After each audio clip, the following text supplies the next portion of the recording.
You ask Tiger to solve. This deals with linear equations with one unknown.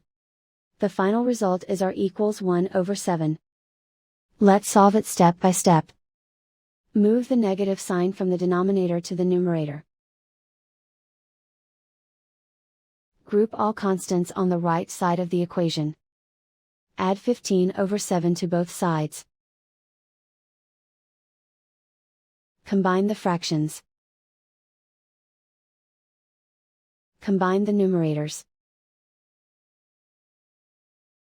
Reduce the zero numerator. Simplify the arithmetic.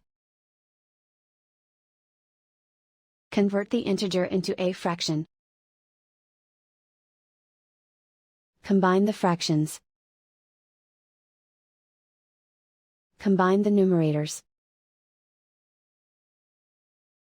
And so the final result is r equals 1/7.